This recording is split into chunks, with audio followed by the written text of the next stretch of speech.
জামালপুর শহরের গেটপাড় থেকে ব্রহ্মপুত্র নদ পর্যন্ত শহরের বুক চিরে গেছে বংশখাল। এককালে গঞ্জের হাটবাজারে সমস্ত কিছুই ছিল এই বংশখাল ঘিরে। এই খাল দিয়ে পালতোলা বড় বড় নৌকা ভিড়ত রানীগঞ্জ বাজারে। কালের বর্তমানে দখল দূষণে বংশখাল আজ মৃতপ্রায়। একদিকে দূষণ, অপরদিকে দখলের ফলে আবর্জনা আর ক্লিনিক্যাল বর্জ্যের স্তূপে একাকার হয়ে গেছে খাল।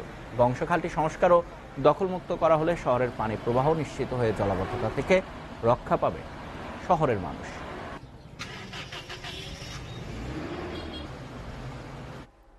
দর্শক, এ বিষয়ে আরো বিস্তারিত জানাতে জামালপুর থেকে সরাসরি যুক্ত হচ্ছে সহকর্মী ফজলে এলাহি মাকাম।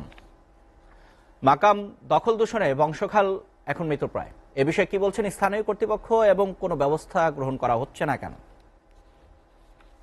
আপনি যেমনটি বলছিলেন, জামালপুর শহরের অত্যন্ত অতীত থেকে যে খালটি রয়েছে পানি নিষ্কাশনের জন্য, যে শহরের মাঝখানে যে খালটি রয়েছে সেটি হলো আমাদের এই ব্রহ্মপুত্র নদের সঙ্গে সংযুক্ত এই বংশখালটি।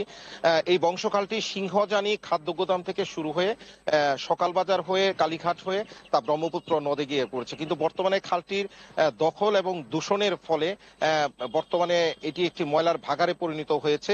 গৃহস্থলীর বর্জ্য, ক্লিনিক্যাল বর্জ্য সহ নানা ধরনের বর্জ্য ফেলে এই খালটির কিন্তু স্বাভাবিক যে পানির যে স্রোতধারা রয়েছে সেটা কিন্তু অনেকটাই বিনষ্ট হয়ে গিয়েছে। এবং খালের যে মাঝখানে পলিথিন সহ নানা ধরনের বর্জ্য ফেলার ফলে কিন্তু খালকে যে পানি চলাচল করতো এটা এখন আর স্বাভাবিক হচ্ছে না।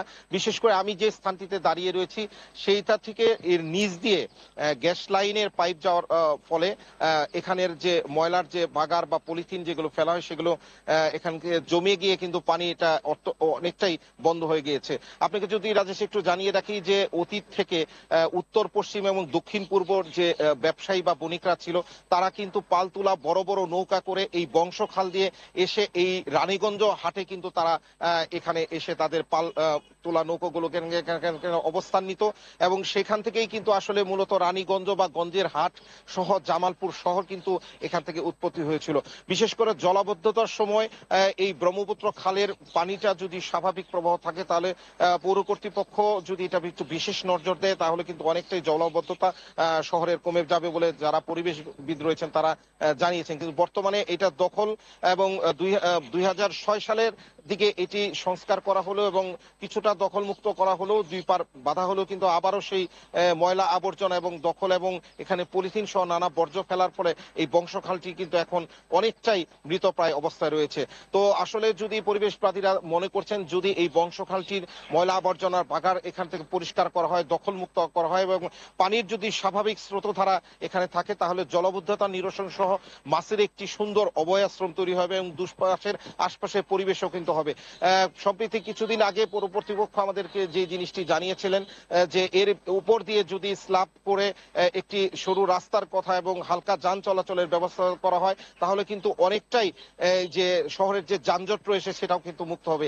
এই বংশখালটি নোংরা এবং ময়লা আবর্জনার ফলে কিন্তু এখান থেকে মশার উপদ্রবেও কিন্তু পৌরবাসী অনেকটাই তারা কষ্টে রয়েছে বলে তারা জানিয়েছেন। তবে পৌর কর্তৃপক্ষ আমাদের পৌর মেয়র সানোয়ার হোসেন সানু উনি যেটি জানিয়েছেন যে শীঘ্রই এই বংশখালটি পরিষ্কারে তারা প্রয়োজনীয় পদক্ষেপ গ্রহণ করবেন এবং আশপাশের যারা এই খালটিকে ঘিরে দখল করেছে সেই দখলমুক্ত করে এটার পানির যে স্বাভাবিক স্রোতধারা সেটি তারা অব্যাহত রাখবে। আমাদের জামালপুরের সদর আসনের সংসদ সদস্য আবুল কালাম আজাদ ইতিমধ্যেই ব্রহ্মপুত্র নদকে পরিষ্কার পরিচ্ছন্নতা করার জন্য উনি গ্রিন জামালপুর ক্লিন জামালপুর হিসেবে ঘোষণা দিয়েছেন। তবে এই গ্রিন জামালপুর ক্লিন জামালপুরের অংশ হিসেবে যদি শহরের প্রাণকেন্দ্রের মাঝখান দিয়ে যে বংশখালটি রয়েছে সেটিকেও যদি পরিষ্কার এবং দখলমুক্ত করা যায় তাহলে কিন্তু এই শহরের পরিবেশটাই অনেকটা চেঞ্জ হয়ে যাবে এবং সর্বোপরি একটি ভালো পরিবেশে এখানে মাছের অভয়াশ্রম করা সহ আমাদের যে পানির যে স্বাভাবিক স্রোতধারা এটা সচল থাকলে পরে শহরের যে বৃষ্টি বা অন্য সময় যে জলাবদ্ধতা তৈরি হয় সেটাও কিন্তু অল্প সময়ে পানি নিষ্কাশন হয়ে আমরা একটি পরিচ্ছন্ন শহর এবং ক্লিন জামালপুর হিসাবে আমরা নিজেদেরকে প্রতিষ্ঠিত করতে পারবো। রাজেশ, জামালপুরের বংশখাল নিয়ে সর্বশেষ এই তথ্য ছিল আমার কাছে।